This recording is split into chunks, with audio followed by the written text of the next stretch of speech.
이삭이 받은 복이라는 제목으로 말씀을 전하겠습니다. 우리 오늘 추수감사주일 다시 한번 이 감사주일을 맞이하여 감사의 신앙이 회복되시고 감사의 신앙 고백으로 감사의 일들이 넘쳐나시는 우리 모든 우리 온육교원 속들 되시길 주 이름으로 축원드립니다. 오늘 우리가 읽은 본문의 주인공은 바로 이삭입니다. 아브라함의 아들 이삭이죠. 이 이삭이 흉년을 맞이해 가지고 어떻게 행동했는지를 이 26장을 통해서 우리에게 보여주고 있습니다. 여기 26장 1절을 보시면은 아브라함 때에 첫 흉년이 들었더니 그 땅에 또 흉년이 들매 이삭이 그랄로 가서 블레셋 왕 아비멜렉에 이르렀다라고 그렇게 기록하고 있습니다. 우리는 살아가면서 흉년을 만날 때가 있죠. 인생의 흉년. 그 인생의 흉년 때에 어떻게 해야 될지를 이삭을 통해서 우리가 함께 묵상하기를 원하는 것입니다. 이삭이 흉년을 만났을 때 이 보인 반응은 바로 그랄이라고 하는 곳으로 이동을 했다는 것이죠. 거기 가면은 좀 흉년이 없을까 해가지고 이제 갔던 것이죠. 자, 그런데 오늘 성경에 보시면은 이 흉년은 이 아브라함 때에도 이미 있었던 흉년이었다라고 그렇게 말씀하고 있습니다. 그래서 보시면은 아브라함 때에 첫 흉년이 들었더니 그 땅에 또 흉년이 들매. 여기서 말하는 첫 흉년이라고 하는 것은 그 순서적인 첫 흉년이라기보다는 아주 무시무시한 그런 흉년이었다. 그런 그 내용이 창세기 12장에 나옵니다. 그 땅에 기근이 들었으므로 아브라함이 애굽에 거류하려고 거리로 내려갔으니 이는 그 땅에 기근이 심하였습니다. 자, 아브라함 때에 흉년이 들었을 때에는 아브라함이 어떻게 했다고요? 어디로 갔다고요? 애굽으로 내려갔다. 이삭은 그랄로 갔는데 이 아브라함은 애굽으로까지 갔다라는 것이죠. 애굽으로 간 이유는 애굽에 우리가 아시는 대로 이집트의 그 나일강이 흐르지 않습니까? 그 거대한 강. 그러니까 웬만한 기근에서는 꼼짝도 하지 않는 것이 바로 애굽이죠. 살아보려고 이제 애굽으로 간 것인데, 근데 이것은 결코 하나님 기뻐하시는 일이 아니었습니다. 지도에 보시면은 이제 이 아브라함이 흉년을 맞이했던 것도 여기 브엘세바고, 이삭이 흉년을 맞이한 그 장소도 지금 브엘세바입니다. 근데 이삭은 여기 그랄로 이렇게 잠깐 옮긴 반면에 여기 아브라함은 어디까지 갔다고요? 저기 이집트까지 갔다. 이것은 결코 하나님이 기뻐하시는 일이 아니었다라는 것이죠. 왜냐? 하나님이 약속하신 땅은 이 가나안 땅이었기 때문에 여기서 죽이 되든지 밥이 되든지 흉년이 되든지 뭐 풍년이 들든지 여기서 하나님의 역사하심을 기다려야 되는데 그냥 냅다 그냥 이쪽으로 도망을 간 거예요. 자, 그런데 오늘 성경 그 2절을 읽어보시면은 사실은 이삭도 이 그랄이 아니라 애굽으로 내려가고 싶은 마음이 있었다 하는 것을 우리가 알 수가 있죠. 2절 여호와께서 이삭에게 나타내시되 애굽으로 내려가지 말고 내가 내게 지시하는 땅에 거주하라. 사실은 이삭도 아버지가 그 애굽에 내려갔던 것처럼 자기도 그러고 싶었던 거예요. 근데 그거를 하나님이 아시고서 애굽에 내려가지 마라. 그리고 너는 여기에 머물러라. 흉년이 비록 있지만은 그럼에도 불구하고 여기 머물러라. 그러면 내가 너를 책임져 줄 것이다. 자, 그래서 결국 이제 애굽까지는 내려가지 않고 그랄에 머물면서 결국 이곳에서 하나님의 은혜를 경험하게 된 것을 보여주고 있습니다.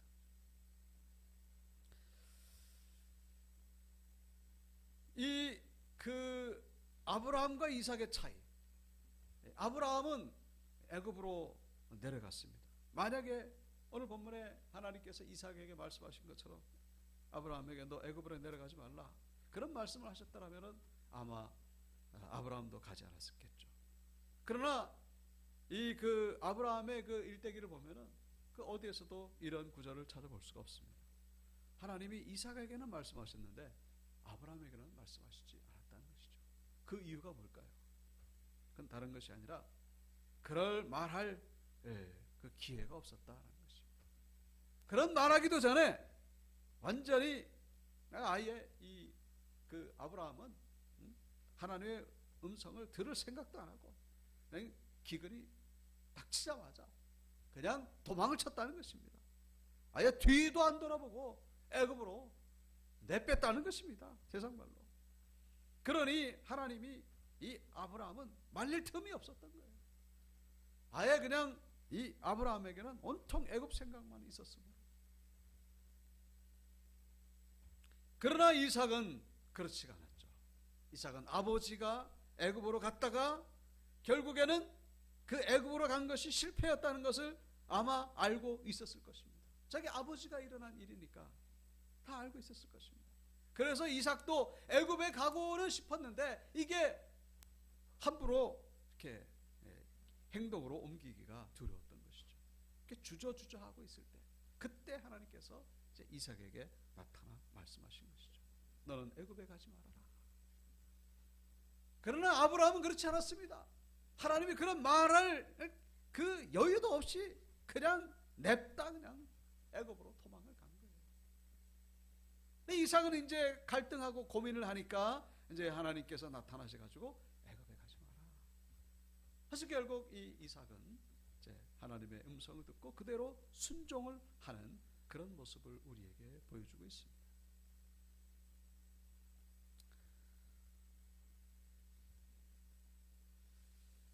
여기 창세기 13장 1절을 보시면은 아브라함이 그때 애굽에 내려갔다가 다시 돌아오는 모습을 보여주고 있죠. 아브라함이 애굽에서 그와 그의 아내와 모든 소유와 롯과 함께 네겝으로 올라가니 아브라함에게 가축과 은과 금이 풍부하였더라. 여러분, 분명히 서두에 말씀드린 대로 애굽에 내려가는 것은 하나님의 뜻이 아니었습니다. 그리고 애굽에 내려가는 것은 결국 실패였다는 것을 이삭이 알기 때문에 주저했다고 말씀을 드렸습니다. 자, 그런데 저 13장 1절의 말씀을 보면은요, 전혀 그렇지 않은 것처럼 보입니다. 애굽에 내려갔다가 또 올라오는데 이게 뭐 재산이 얼마나 많아지는지 은과 금과 가축이 풍부하였더라. 이거는 실패가 아니라 도리어 복을 받은 것 같은 그런 모습으로 보여지고 있습니다. 애굽에 갔다가 돌아오는데 이게 재산이 엄청나게 불어났다는 것입니다. 여러분, 이것이 실패입니까? 복입니까? 우리가 표면적으로 보면 복처럼 보이는 거예요. 그런데 이것을 성경은 실패라고 그렇게 해석하고 있다는 것입니다. 반면에 애굽에 내려가지 않고 그냥 가나안 땅에 머물름으로 인해 가지고 하나님의 은혜를 경험한 이삭에 대해서 창세기 26장에는 이렇게 말씀하고 있습니다. 이삭이 그 땅에서 결국 흉년임에도 불구하고 안 내려가고 머물렀더니 농사하여 그 해에 100배나 얻었고 여호와께서 복을 주심으로 그 사람이 창대하고 왕성하여 마침내 거부가 되었다라고 그렇게 기록하고 있죠. 여러분이 아브라함도 지금 재산이 많아지고 이삭도 거부가 됐습니다. 그런데 도대체 그 차이점이 뭔지 혹시 아시는 분 계십니까? 아브라함이 복을 받은 것 같은데 사실은 그게 실패였다는 것입니다. 결정적인 차이가 뭡니까? 나오죠? 창세기 26장에는 있는데 저기 13장에는 없는 그런 구절이 있습니다. 그게 뭡니까? 여호와께서 복을 주심으로 라는 것입니다. 여호와께서 복을 주심으로. 이 구절이 아브라함에게는 없다는 것입니다. 아브라함이 지금 재산이 많아지긴 많아졌는데 그것은 결코 하나님이 주신 복이 아니라 그것은 세상에서 얻어진 복이다라는 것입니다. 그 복이라고 말하기도 어렵죠. 여러분, 하나님 안 믿으면요 다 가난하고 다 불행해집니까? 그게 아니에요. 하나님 안 믿어도 더 잘 살고 더 잘 먹고 더 편안하게 사는 사람들이 얼마나 많은지 그게 현실입니다. 여러분, 그 가운데의 한 모습을 지금 창세기 13장에서 아브라함이 보여주고 있다는 것입니다. 하나님의 뜻대로 지금 하지 아니하고 애굽으로 내려갔는데 거기서 금과 은과 가축이 풍부해졌다. 근데 그것을 축복이라고 생각하면 그건 매우 큰 착각이다라는 것입니다. 착각이에요. 속지 말라.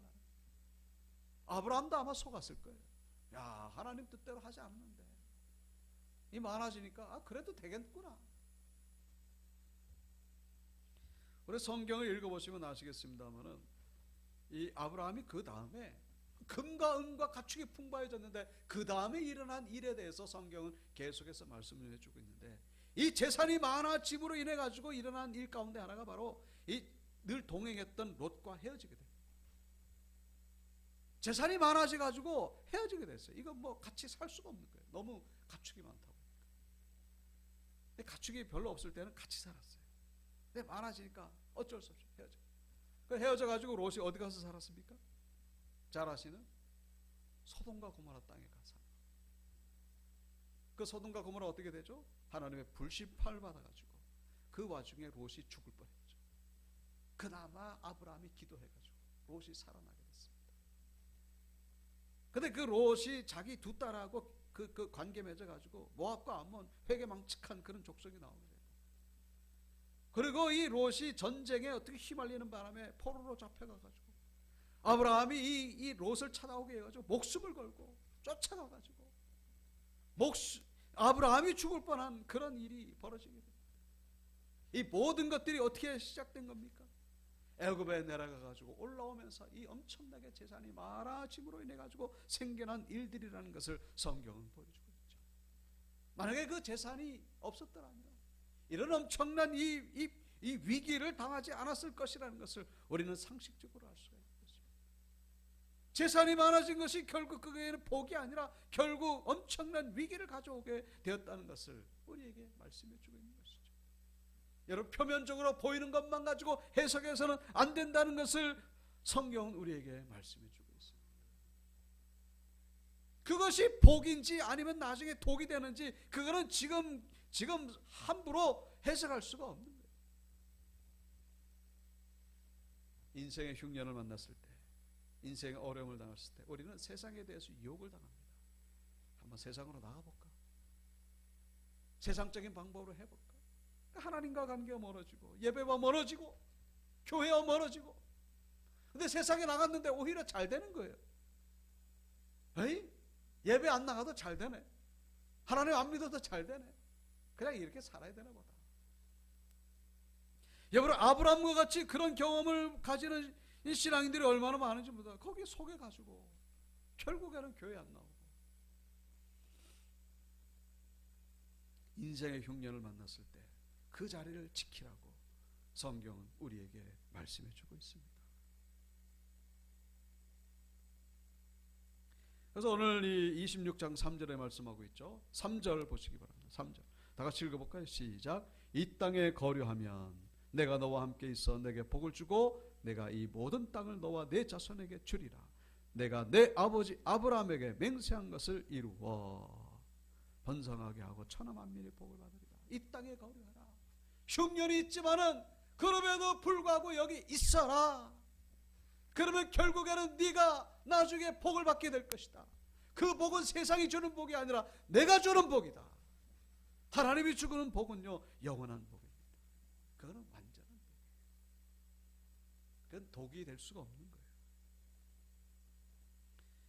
인생의 흉년을 만났을 때 하나님 우리에게 말씀하신 그 자리를 지킬 것을 말씀해 주고 있습니다. 예배의 자리를 지키시고 기도의 자리, 사명의 자리, 봉사의 자리, 십자가의 자리, 희생의 자리를 지킬 때에 결국에는 최후의 승리를 얻게 된다는 것을 잊어서는 안 된다는 것입니다. 자, 그래서 오늘 본문 12절 13절 보시겠습니다. 12절 13절 이삭이 그 땅에서 농사하여 그 해에 100배나 얻었고 여호와께서 복을 주심으로 그 사람이 창대하고 왕성하여 마침내 거부가 되었다라고 말씀하고 있습니다. 어디에서 이렇게 됐다고요? 지금 흉년이 들었다. 여러분, 그 아까 전에 지도에서 봤습니다만은 그 지금 있는 곳이 브엘세바죠. 근데 거기서 그랄, 거기 뭐 얼마나 멀지가 않아요. 브엘세바에 엄청난 가뭄이 들었으면은 그랄도 마찬가지입니다. 똑같아요. 근데 그곳에서 어떻게 해요? 100배나 얻었다라고 그렇게 말씀하고 있습니다. 이거야말로 기적이 아닐 수가 없는 것이죠.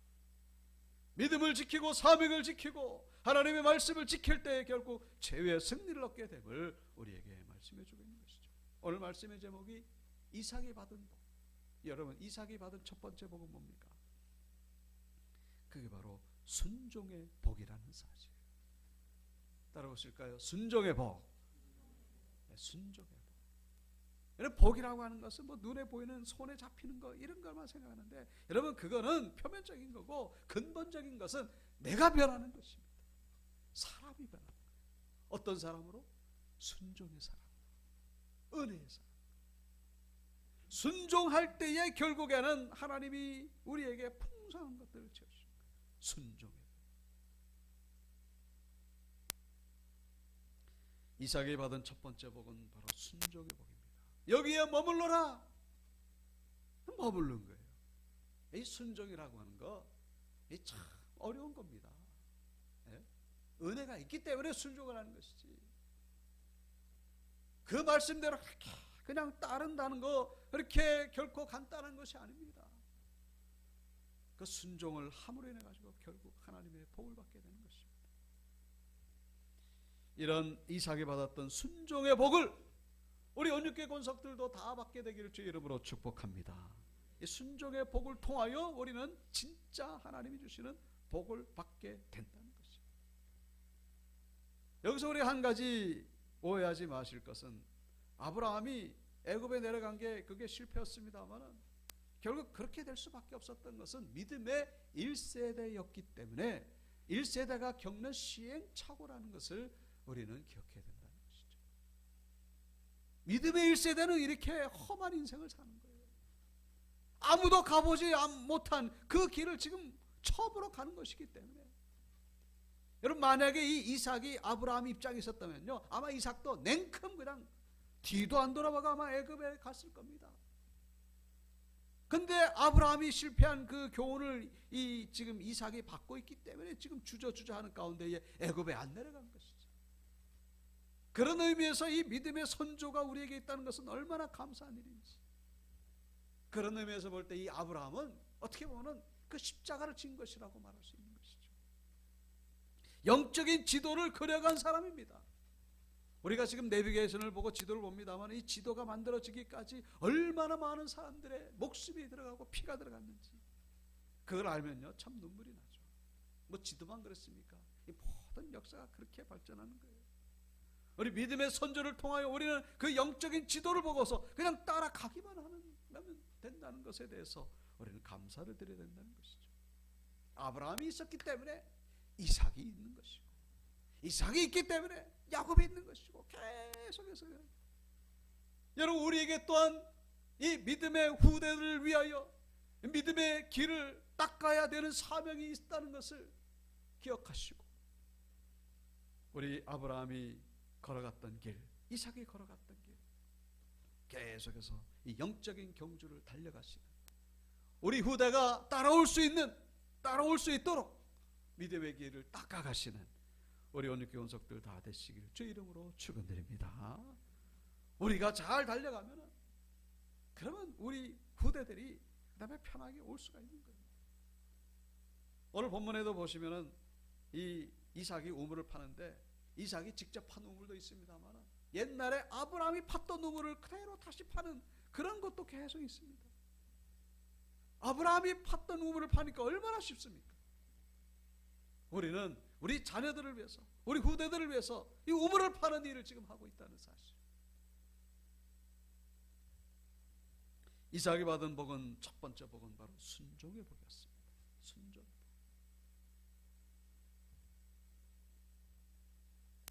자, 오늘 본문 14절에 보시면은 양과 소가 때를 이루고 종이 심히 많음으로 블레셋 사람이 그를 시기하여. 자, 이 거부가 된 이삭을 시기함으로 블레셋 사람들이 힘들게 하는 그런 시련이 시작된 것을 우리에게 보여주고 있습니다. 자, 믿음의 길을 걸어가게 되면 하나님이 축복을 해주십니다만 그와 동시에 이런 영적 전쟁이 시작된다는 것을 우리에게 말씀해 주고 있습니다. 영적인 방해 세력을 만나게 되는 거예요. 여러분, 그것을 이상하게 생각하지 마시고 당황하지 마시고 믿음의 길을 걸어가는데 왜 이런 어려움이 당하는 것일까? 여러분, 그것은 이 죄 많은 세상이기 때문에 그건 당연한 결과입니다. 그리 이상하게 생각하지 마십시오.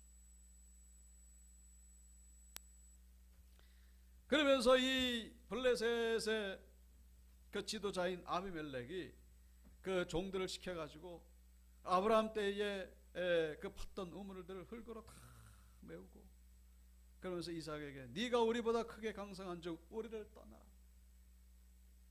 여러분, 흉년으로 지금 다들 죽겠다고 아우성을 치고 있는데 이삭이 100배나, 10배도 아니고 100배나 그렇게 수익을 얻으니까 이게 참 그거 참 그냥 봐줄 수가 없는 것이죠. 그런데 이것은 단순한 시기심 때문만이 아니라 바로 그 빛을 싫어하는 그 어둠의 속성이, 어둠이 그 빛을 싫어하는 것 같은 그런 원리로 지금 이삭을 거부하고 있는 모습이라는 것을 우리가 기억해야 된다는 것이죠. 요한복음 3장 20절 악을 행하는 자마다 빛을 미워하여 빛으로 오지 아니하나니 이는 그 행위가 드러날까 하며. 이삭은 빛의 자네요. 뭐 일부러 빛을 드러내려고 드러낸 것이 아니라 그냥 하나님 말씀 앞에 순종하는 가운데 그 순종이 결국 빛으로 드러나게 되는 거예요. 그 빛을 보니까 그냥 막 숨기고 싶은 거예요. 그냥 비교가 되는 것입니다. 왠지 모르게 부끄럽고 왠지 모르게 두렵고, 아비멜렉이 왠지 모르게 자기의 민낯이 드러나는 것 같고. 여러분, 우리가 빛의 자녀로 살아가게 되면요, 그런 일들이 벌어지게 된다는 사실, 왠지 부끄러워지게 되는 그런 역사가 일어나게 된다는 사실, 여러분, 그런 주인공들 되시길 주 이름으로 축원드립니다. 이삭처럼 말씀에 순종하며 살아갈 뿐인데, 전혀 나는 아무 생각도 없이 그냥 살아갈 뿐인데 주변의 사람들이 막 부끄러워하는 거예요. 왜요? 그 어둠의 속성이 그냥 그대로 드러나니까. 참 얼마나 이 영광입니까? 이삭은 아무 생각 없어요. 그냥 살아갈 뿐입니다. 그런데 이것을 못 견뎌 해가지고 야 떠나라 떠나라, 단순한 시기심이 아니라 그 영적인 갈등 때문에, 영적인 그 두려움 때문에 떠나라는 거예요. 그래서 결국 떠나죠. 어디로 갑니까? 17절 그곳을 떠나 그랄 골짜기에 장막을 치고 거기 거류하며. 그래서 거기서 아버지 아브라함이 팠던 우물을 또 팝니다. 그래가지고 그 우물 가지고 이제 먹고 살고. 근데 거기 또 그냥 내버려 둡니까? 여기 20절에 보면 그랄 목자들이 또 달려와가지고 그거 우리 거다 우리 거다, 그래가지고 그걸 뺐습니다. 그래서 그 뺏긴 우물의 이름을 에색이라고 하고, 그리고 또 다른 데로 가가지고 또 우물을 팠는데 여기 또 쫓아와가지고 이걸 또 뺐습니다. 그 우물의 이름을 신나라고 부르고, 그래서 또 다른 데로 옮깁니다. 옮기면 와서 뺐고, 또 옮기면 와서 뺐고, 옮기면 와서 뺐고. 참 신기한 것은 옮길 때마다 우물을 파는데 거기서 또 물이 나온다는 거예요. 여러분, 이것은 성경을 보니까 뭐 그런가 보다 그렇습니다만, 여러분 판다고 해가지고 물이 나옵니까? 그게 아니에요. 10번을 파도 100번을 파도 1000번을 파도 물 한 번 나오기 어려운 것이 바로 그 이스라엘 광야 지역의 우물이라는 사실. 그 파가지고 물이 나오면 이건 마치 석유 나오는 것, 대박이 터진 것처럼 이 물이 한 번 나오면 얼마나 그게 큰 기적인지. 그래서 우물을 가진 자는요 부자입니다. 부자.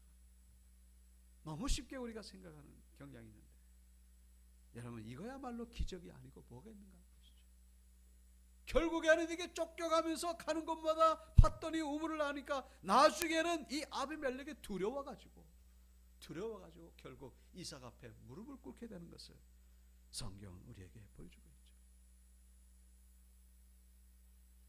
여러분, 이삭이 지금 우물을, 그렇게 값비싼 우물을 아무런 조건 없이 그렇게 내주는 것, 여러분 이삭이 힘이 없어가지고 그렇다고 생각하십니까? 아브라함 때 이미 아브라함이 거느리고 있는 종들의 숫자가 318명이라고 그렇게 성경은 기록하고 있습니다.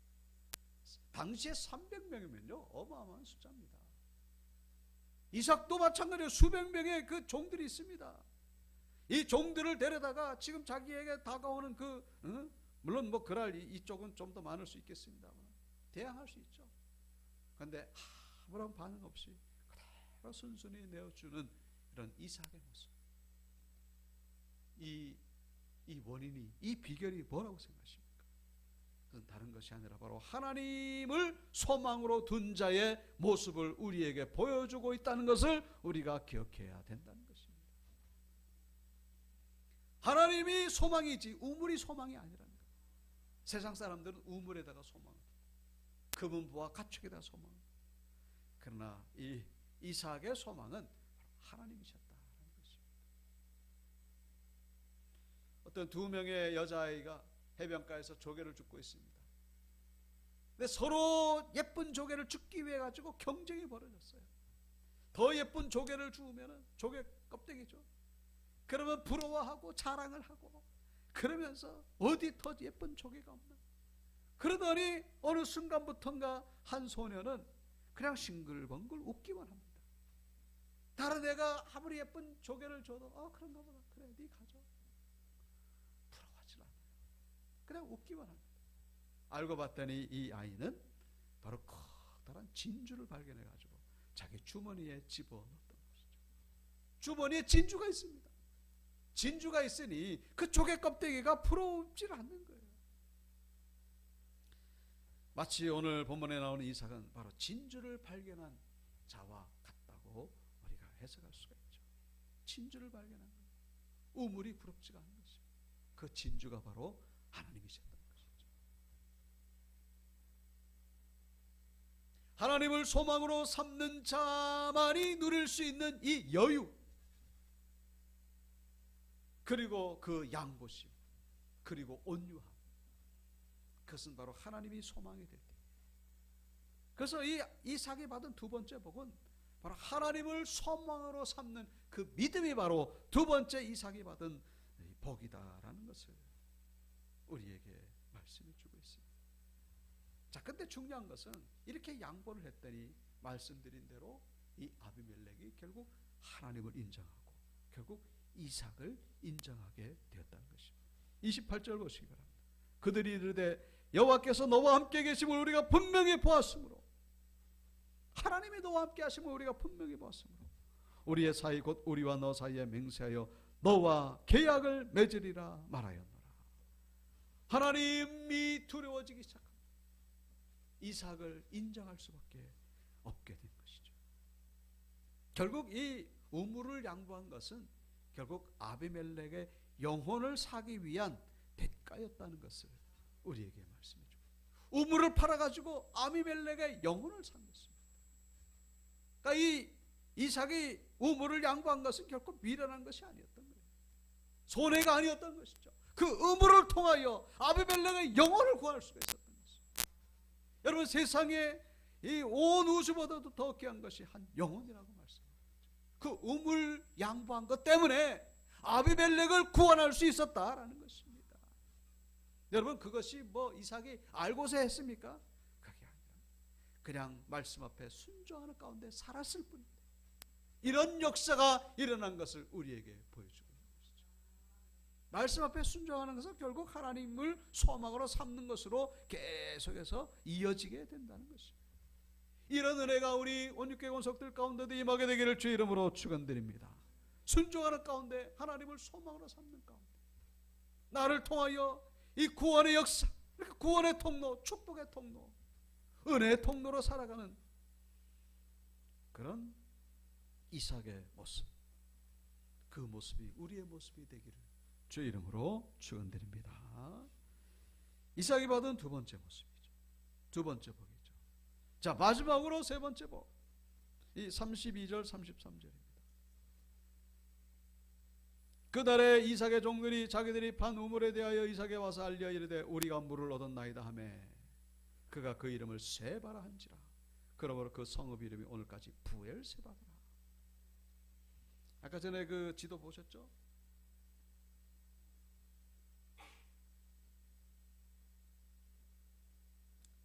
부엘세바에서 흉년을 맞아가지고 그랄로 갔다가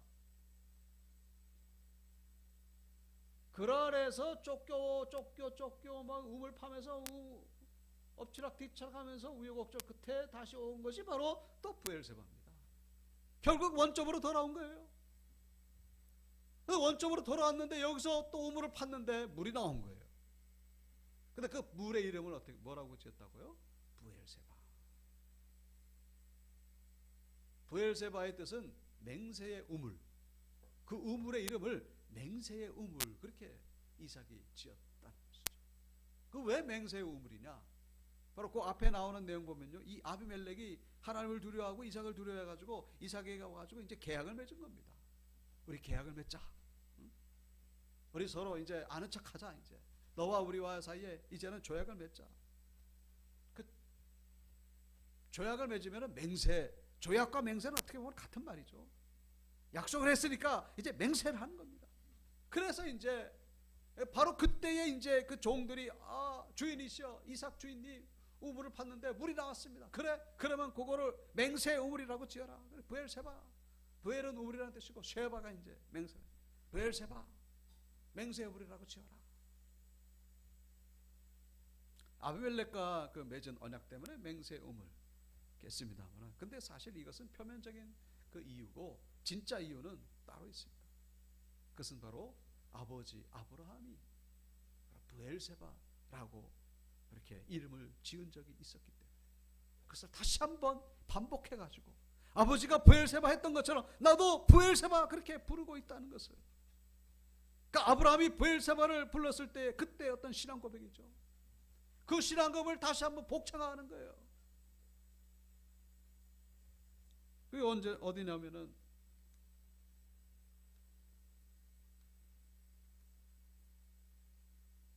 창세기 21장에 나오는 말씀이죠. 네.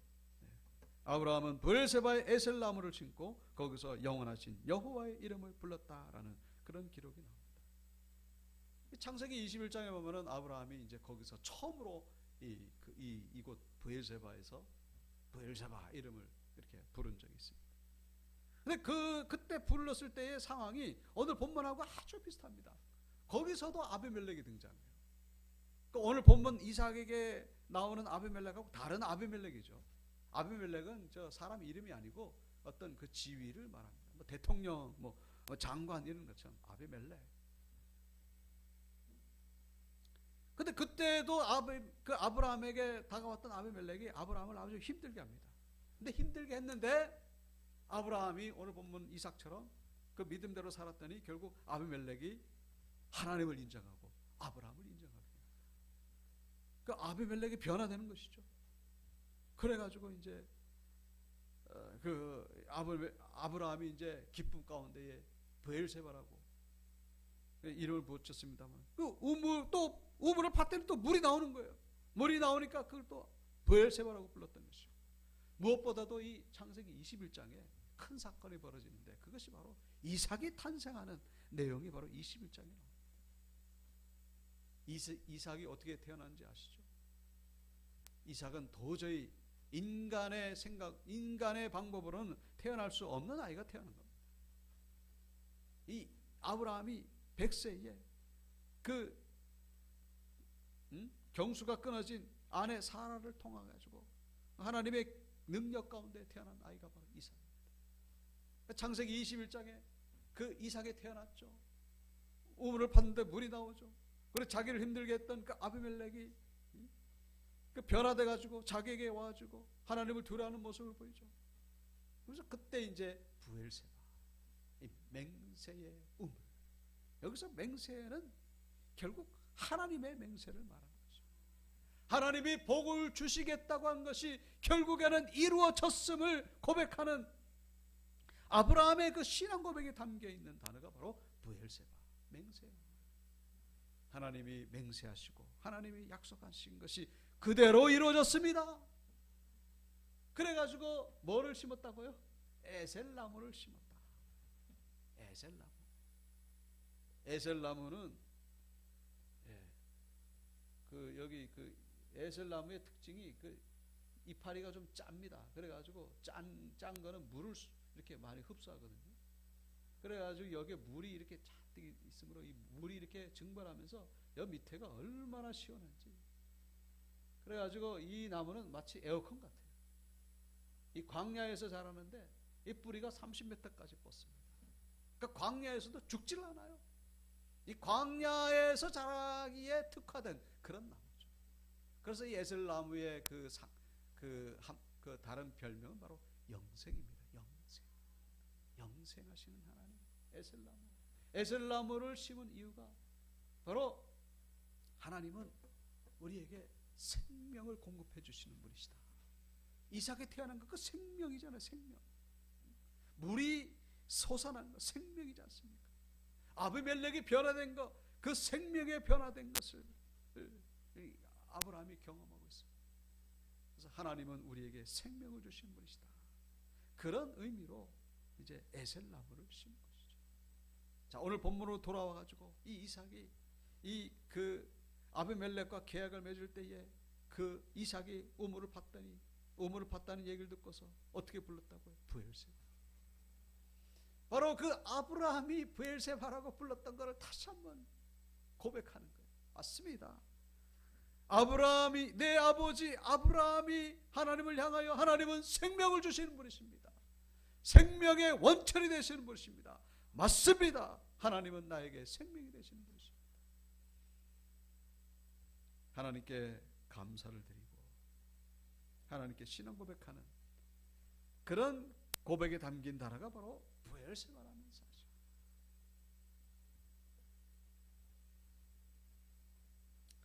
김정준 박사라는 분이 계십니다. 이분이 33살 나이에 폐결핵 말기 3개월 사형 선고받고 그때가 1947년도죠. 저도 뭐 결핵 앓은 적이 있었습니다만 요즘엔 약이 있습니다만 47년도에는 약이 없죠. 그래서 이제 결국 그 시체실에서 죽어가던 그런 상황에서 이분이 이래도 죽고 저래도 죽으니까 하나님의 말씀을 붙잡아보자. 시편을 그렇게 붙잡았어요. 시편. 그리고 자기보다 어려운 이제 죽어가는 시체들, 그들을 이제 섬기고, 환난 날에 나를 부르라. 내가 너를 건지리니 내가 나를 영화롭게 하리로다. 감사로 제사를 드리는 자가 나를 영화롭게 하나니 그의 행위를 옳게 하는 자에게 내가 하나님의 구원을 보이리라. 이 고난 가운데에서 하나님의 말씀을 붙잡는데 놀라운 것은 다시 살아나게 됩니다. 시체실에서 나온 겁니다. 한국신학대학교 들어보셨죠? 거기 총장을 지내신 김정준 박사님. 그래서 이분이 고난 가운데 은혜 받아가지고 지은 찬송시가 바로 찬송가 9장이죠. 하늘에 가득 찬 영광의 하나님, 온 땅에 충만한 존귀하신 하나님, 생명과 빛으로 지혜와 권능으로 언제나 우리를 지키시는 하나님, 성부와 성자와 성령 삼위의 하나님, 우리 예배를 받아주시옵소서. 이 가사를 쓰신 분이 바로 김정준, 폐격으로 죽어가던 분이 쓴 곡이라고 보기에는 너무나 믿기 어려운 그런 곡이죠. 여러분, 하나님께서 생명을 주셨기 때문에 이런 은혜를 경험하게 된 것을 보여주고 있습니다. 말씀을 마칩니다. 오늘 말씀은 흉년으로 시작해가지고 부엘세바, 이 맹세의 우물로 끝나게 되는 것을 보여주고 있죠. 흉년으로 시작했는데 우물 얘기가 얼마나 많이 나오는지 몰라요. 흉년이, 이 흉년하고는 아무 상관이 없는 것 같아요. 우물 얘기가 많이 나오니, 여러분, 세상에 아무리 흉년이 나도 우리에게는 우물을 팠다면 물을 나오게 해주시는 하나님이 계신다라는 사실을 기억하시고, 우물에 물이 나오는데 무슨 흉년이 나와봐야 무슨 소용이 있습니까? 아무 걱정하지 마시고 팠다면 물이 나오는 거예요. 왜요? 여러분, 이 흉년이 우물로 바뀌게 된 것은 바로 이삭의 그 믿음 때문이었다라는 사실. 바로 말씀 앞에 순종하고 하나님을 소망으로 삼고 하나님을 생명으로 모시는 가운데 이런 은혜를 경험했던 것을 기억하시고, 동일한 은혜를 경험하시는 우리 모든 성도님들 다 되시기를 주 이름으로 축원드립니다.